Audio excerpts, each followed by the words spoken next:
여러분의 뜻대로 일이 절대 되지 않을 거고, 이 상황에 놓였던 분들 그리고 지금 놓인 분들한테 아마 특히 많이 공감이 될 거라고 생각을 합니다.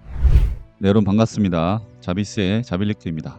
자, 오늘 주제는 불안함과 막막함 그리고 두려움은 우리의 친구라는 주제로 한번 시작해 보겠습니다. 자, 우리가 어떤 도전을 할 때 처음에는 가슴 벅차고, 그죠? 신나고 기대에 찹니다. 왜? 잘 될 걸 상상하거든요. 우리가 도전할 때 안 될 거라고 생각하고 도전하시는 분은 아마 거의 없을 거예요. 근데 사실은 안 될 거라고 생각하고 도전해야지 결과가 좋습니다. 네, 어쨌든 자, 그 얘기 나중에 하기로 하고, 하지만 이제 다음과 같은 루틴을 겪으면서 우리의 의지는 점점 사그라들고 불안함, 막막함, 두려움들이 엄습하게 됩니다. 자, 일단 어떤 루틴으로 진행이 되냐? 먼저 계획을 세우죠. 계획을 세우고 실행을 합니다. 누구든 도전을 한다면. 근데 여기서 실행을 안 하는 사람도 사실 엄청나게 많아요. 계획도 안 세운 사람도 있어요. 자, 계획 또는 실행 둘 중에 하나라도 안 하는 사람이 사실은 80%가 넘습니다.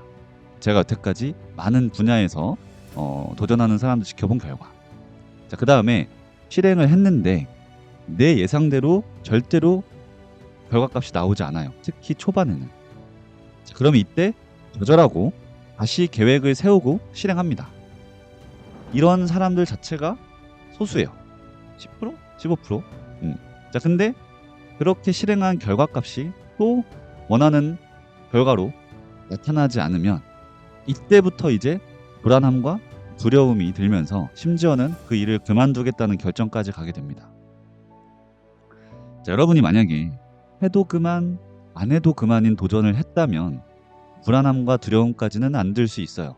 하지만 내가 인생에서 정말 중요한 결정을 했고 내가 승부를 보려고 하는 그런 도전을 하고 있다면 아마 이런 감정을 느껴보신 분들이 많을 거예요. 단적으로 수험 생활이 그렇죠. 수험 생활하는 친구들, 학생분들 중에서 정신병을 갖고 계신 분들이 굉장히 많습니다. 제가 실제로 업계에 있었기 때문에 많이 본 것도 있고요.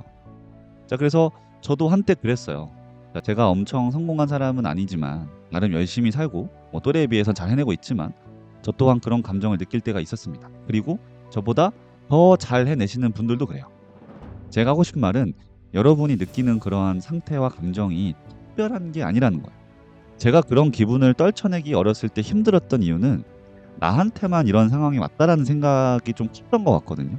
근데 만약에 이런 일을 하고 있는 사람은 원래 이런 상태에 놓이는 거야 라는 거를 알았다면 좀 덜했을 것 같아요. 왜 우리가 나만 힘들면 되게 힘든데 옆에 사람도 같이 힘들면은 좀 할만하잖아요. 그래서 지금은 불안함, 두려움 이런 것보다는 막막함, 좀 이런 게 들 때가 많은데, 근데 그런 막막함마저도 요즘은 즐기고 있어요. 왜 즐기냐면 어차피 고민하다 보면은 결국에는 그 상황이 뚫어낼 수 있는 상황이라는 걸 알기 때문이거든요. 제가 예시를 하나 들어드리면 우리 모두 알고 있는 그 박진영 씨 있죠. JYP 엔터테인먼트의 수장.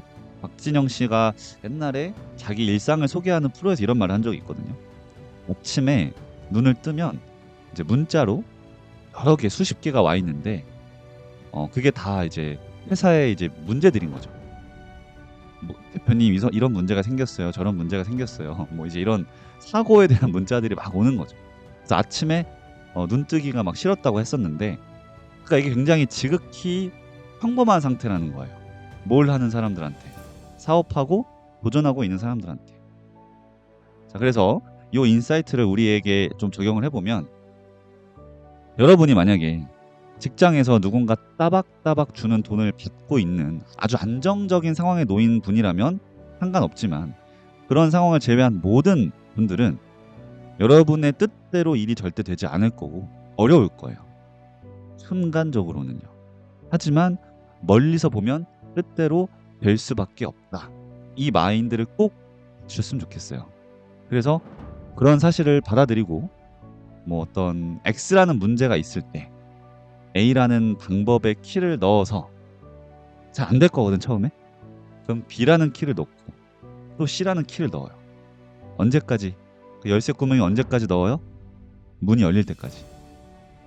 그래서 A 키가 안 먹힌다고 좌절하고 돌아가지 말고 BCD를 계속 넣고 생각하는 그런 습관, 그런 태도.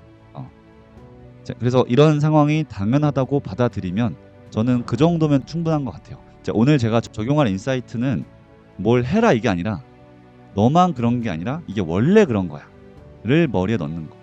이 상황에 놓였던 분들 그리고 지금 놓인 분들한테 아마 특히 많이 공감이 될 거라고 생각을 합니다. 저도 그랬기 때문에. 그래서 한번 잘 적용해서 도전을 멈추지 말고 끝까지 가시길 바랍니다. 네, 감사합니다.